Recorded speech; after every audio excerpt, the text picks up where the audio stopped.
we are on to home inspection. So this is the best part and honestly the most in-depth portion of this entire process. Okay, so understand that as we're going through the home buying process, it has gotten extremely specialized, meaning that as the realtor, we are the master orchestrator. So we run this entire process, this entire transaction from start to finish, and we actually coordinate all of the other specialists. So a home inspector is a specialist, a termite moisture is a specialist, a title company is a specialist, a lender is a specialist.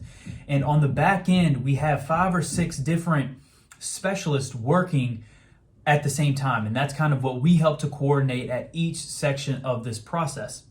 And the home inspection is the first major one. And so at that point, what we'll do is, depending on whether the 7, the 10 day, whatever we agreed on in the contract, we would set up a home inspection. So for instance, we ratified on Saturday, today is Thursday, we had our home inspection, and it's about 2 hours depending on the size of the property.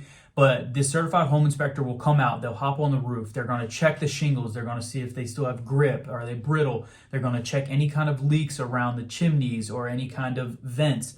And then they're going to move their way into the house. They're going to check electrical, they're going to check plumbing, they're going to check the flooring, they're going to check wiring, they're going to check all the appliances, make sure there's no leaks, there's nothing, okay? And then they're going to move underneath the house. If it's on a crawl space, they're actually going to go under the crawl space, make sure while the water's running, there's no leaks going on down there, there's no extra moisture being held, there's no holes in the foundation.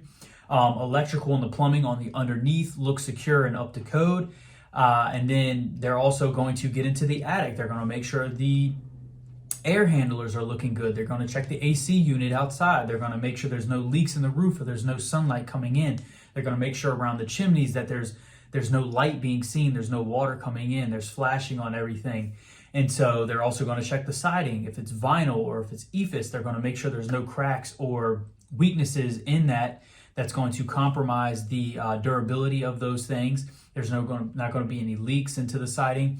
And so I say all this because they're extremely thorough, and you generally get a report at the end, whether same day, next day, depending on the company you go with, and they're going to mark out every single item that is not up to perfect standard, and they rate it. They rate it from absolute health and safety risk down to, they generally color code it to, you can kind of DIY it. So there's DIY projects, there's skilled homeowner projects, and then there's actual legitimate skilled contractors that you need to hire. And at different levels of importance or severity, those are required for the seller to fix. So if there's anything safety wise, so for instance, there's a hole in the roof, that's generally something that the seller is going to be required to fix no matter who is purchasing the property. If there's issues with the foundation, that is generally something that the seller is going to have to fix no matter what. And so if there's big ticket, severe health and safety issues, the seller is generally responsible regardless.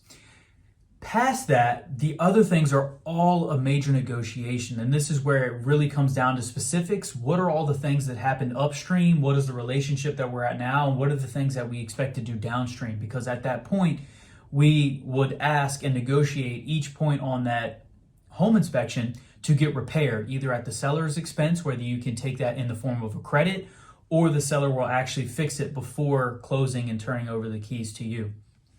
So this is a big point where if the negotiations go great, then all the repairs would be done by the seller before closing, before we get the keys, and then that way we agree on both sides. A worst case scenario is going to be, we want some fixes or repairs to be done. The seller does not agree. And at that point, they can release. Or if we see something that we don't like that the seller is not willing to repair and we're not willing to move forward, we can release from the contract. Again, get our EMD back and we can move out free and clear. If the seller releases ever for any reason, we'll get our EMD back because we're not at breach of contract. And so this is why the home inspection really is the big part. You know, we discussed when we go on the showings, we're looking with wide eyes. It's all about the good vibes, the feels. How do you feel in that property? Is this something you could see yourself doing?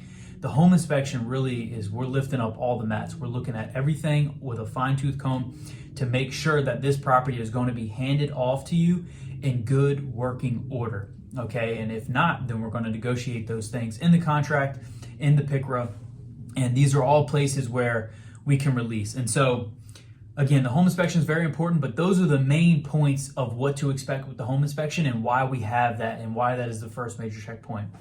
All right, and then the next section, we're going to talk about the picker up.